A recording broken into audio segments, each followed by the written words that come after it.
ሰላም ጤና ይስጥልኝ ውድ ስድስተኛ ክፍል ተማሪዎች፣ ይህ የስድስተኛ ክፍል የሂሳብ ትምህርት የሞዴል ፈተና ክፍል 1 ነው።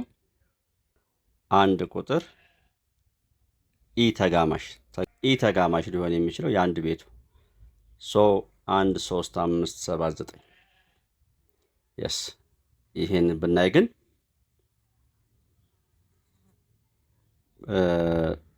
ከዚች ውጭ ሌሎቹ ተጋማሽ ይሆናሉ። ይህ ብናይ ሁሉም ተጋማሽ ይሆናል ያደርጉታል። ይህ ደግሞ እነዚህ 2 6 እና 8 ሁለት ተጋማሽ። ስለዚህ ሙሉ በሙሉ እውነት የሆነው ሀ ላይ ከሚከተሉት ብቸኛና ተተንታኝ ቁጥር ያልሆነው አንድ ቁጥር ብቸኛ እና ብቸኛ ልንለው እንችላለን። ብቸኛ የምንለው በአንድና ለራሱ ብቻ የሚካፈል ማለት ነው። ተተንታኝ የምንለው ደግሞ ለአንድ የሚካፈል ለራሱ የሚካፈልና ሌላ አካፋይ ያለው። ምሳሌ ልስጥ። ብቸኛ አሁን 5ን ብናይ ብቸኛ እንለዋለን። ተተንታኝ ደግሞ 9ን መውሰድ እንችላለን። ለአንድ ይካፈላል፣ ለራሱ ለ9 ይካፈላል፣ ለ3 ይካፈላል። ብቸኛም ተተንታኝም ያልሆነ ቁጥር ግን አንድ ነች። ከሚከተሉት ውስጥ አንዱ ትክክል አይደለም ይላል። ለ6 ያለ ቀሪ ተካፋይ የሚሆን ቁጥር ለ2 እና ለ4 ተካፋይ ይሆናል። ይሄ ውሸት ነው። ለምሳሌ 42ን እንውሰድ። 42ን ብንወስድ ለ6 ይካፈላል።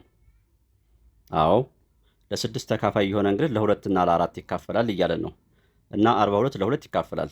አዎ 42 ለ4 ግን 42 ለ4 ግን አይሆንም። 42 በ4 ወደ ዝቅተኛ ቃል ብንቀይረው 21 በ2 ደግሞ 2 21 በ2 ግን አትካፈልም። ስለዚህ ሀ ላይ ተበላሽ። ለላይ ለ5 ያለ ቀሪ ተካፋይ የሚሆን ቁጥር የአንድ ቤት ሆያቸው 0 እና 5 ነው። የስ አንድ ቁጥር የማካፈል ደንቦች ዲቪዚቢሊቲ ቴስት የምንለው ማለት ነው። አንድ ቁጥር በ5 ተካፋይ መሆኑን የምናውቀው የአንድ ቤቱ 0 እና 5 ከሆኑ ነው። እሺ እውነት ነው። ለአራት ያለ ቀሪ ተካፋይ የሆኑ ቁጥሮች የመጨረሻ ሆያቸው የመጨረሻ ሁለት ሆሄ ትክክል።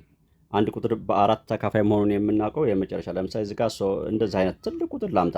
እንደዚህ ልበልና እንዲህ ብዬ ባቆም አሁን 34724 ብላችሁ አሁን ይሄ ለአራት ተካፋይ ነው። የስ ይችንና ይችን ብቻ በማየት ይቺ ለአራት የምትካፈል ከሆነ ይህ ቁጥር እንዳለ ይካፈላል እንላለን። እውነት ነው። ለአራት ያለ ቀሪ ተካፋይ የሚሆኑ ለሁለት ተካፋይ ይሆናሉ። ይሄ እውነት ነው። ለምን? አራት የሁለት ብዜት ስለሆነ። አንድ ሙሉ ቁጥር በ9 ተካፋይ ከሆነ በዳሽ ተካፋይ ይሆናል። በ9 ተካፋይ ከሆነ አንድ ቁጥር በ3 ይካፈላል። ሀና ለ ይለናል። ለጭራሽ አይሆንም። በ9 ተካፋይ የሆነ በ2 አይካፈልም፣ ጭራሽ በ5 አይካፈልም።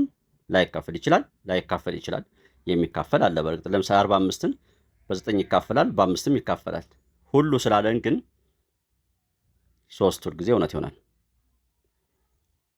ለአንድና ለራሱ ብቻ የሚካፈል ያውላችሁ ብቸኛ ቁጥር ይባላል። በአንደኛው ጥያቄ ላይ እንዳየ ነው። እሺ ከሚከተሉት ውስጥ ተከታታይ ተተንታኝ ቁጥሮች ተከታታይ ሆነው ተተንታኝ ሆኑ። ተተንታኝ ማለት እንግዲህ ቅድም 9ን እንደነገርኳቸው አሁን እዚህ 2 እና 3 ተውት። 5 እና 6 ተተንታኝ ነው። 5 ግን ተተንታኝ ብቸኛ በመሆኑ ምክንያት 8 እና 9 ተከታታይ ሆነው ተተንታኝ ናቸው። 8 እና 9 8ም ተተንታኝ ነው፣ 9ም ተተንታኝ ነው። ሀመር ውሃ መልስ ይሆናል። ትንሹ ተተንታኝ ሙሉ ቁጥር 4 ይሆናል። ለምን? 3 ብቸኛ ነው፣ 2 ብቸኛ ነው፣ 1 ብቸኛም ተተንታኝም አይደለም። ወደ 8ኛ ስንሄድ በ301 እና በ310 ባሉ ሙሉ ቁጥሮች ውስጥ መካከል ማለት ነው። በእነዚህ መካከል ብቸኛ የሆነው ቁጥር ማን ነው? ብቸኛ ቁጥር የሆነው 301 ነው። በሙሉ ቁጥር ይልና እዚህ ጋር ጋፓ ሰፋ ብላለች። እንደዚህ ነው 56 ይልና እዚህ ጋር ዳሽ አለች፣ ከዛ 4 አለች። አሁን እዚህ ውስጥ ከዳሹ ውስጥ ስንት ቁጥር ቢገባ ነው ለስንት እንዲካፈል ነው የፈለግነው? ስንት ቁጥር ቢገባ ነው ሙሉ ቁጥሩ ለሶስት ተካፋይ የሚሆነው?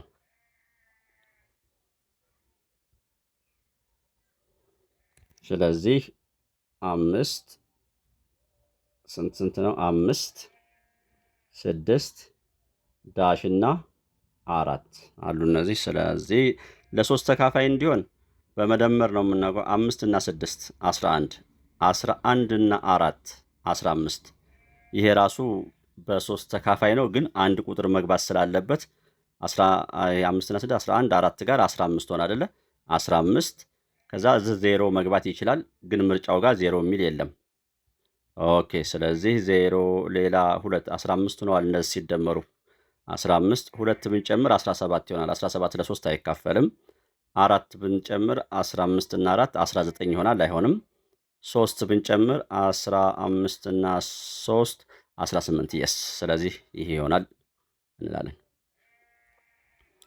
እዚህ ጋር ስንመጣ 150 በብቸኛ ትንትን ሲገለጽ ማለት ይሄ ቁጥር እንግዲህ 150 ብዬ ልጻፍና በሁለት 75 በሁለት አይችልም። በ3 25 እሺ፣ በ3 አይችልም። በ5 5 በቃ 2 ሲባዛ በ3 ሲባዛ 5 2 ጊዜ ስላለች 5 ርቢ 2 2 ሲባዛ በ3 ሲባዛ በ5 ርቢ 2 2 ሲባዛ በ3 ሲባዛ በ5 ርቢ 2 ይሄ ይሆናል።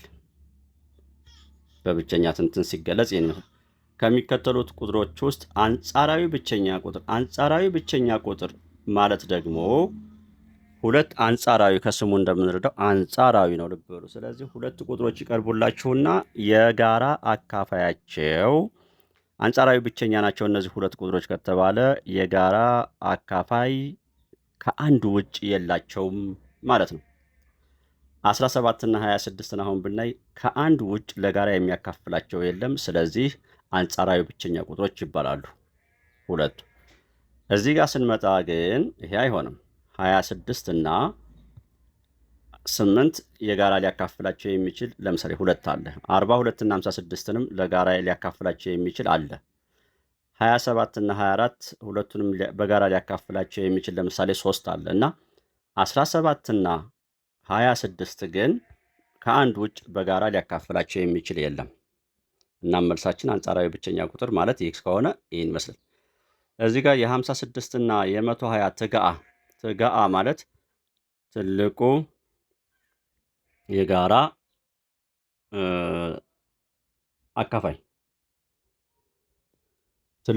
አካፋይ አሁን 56 እና 120 እሺ በሁለት 56 በሁለት 28 ይሆናል እና ስንትና ስንት 120 ነው ያለው። 120 በሁለት 60። እሺ በሁለት ይሄ 14 በሁለት 30 ትጋአ ስንፈልግ እንደዚህ ነው። እሺ በሁለት 7 በሁለት 15። ከዚህ በኋላ ለጋራ 7ንና 15ን በጋራ ሊያካፍላቸው የሚችል ቁጥር አለቀ። መሄድ አንችልም።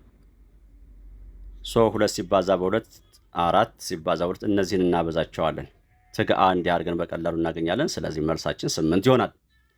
ከሚከተሉት ብዜቶቹ ውስጥ 43 ብዜት የሆነው ስለ ብዜት ስናወራ ደግሞ ለምሳሌ የአምስት ብዜት ካልኳችሁ 5 ራሱ ከዚያስ 5 እንደምርበትና 10 ከዚያስ 15 ከዚያስ እያለ ይቀጥላል። የሰባት ብዜት ካልኳችሁ 7 ራሱ ብላችሁ ትጀምሩና 14 እያለ ይቀጥላል። እና በዚህ መሰረት የ43 ብዜት 43 ራሱ ይሄው 43 ላይ እንደገና 43 ስንደምርበት 86 ይሄው። እዚህ መልሳችን ይሄ ይሆናል። እዚህ ጋር የምታዩት ቱ ዘ ፓወር ኦፍ የሃ ትልቁ አካፋይ የአንድ ቁጥር ትልቁ አካፋይ የራሱ ቁጥሩ ነው። ሃ ነው መልሳችን።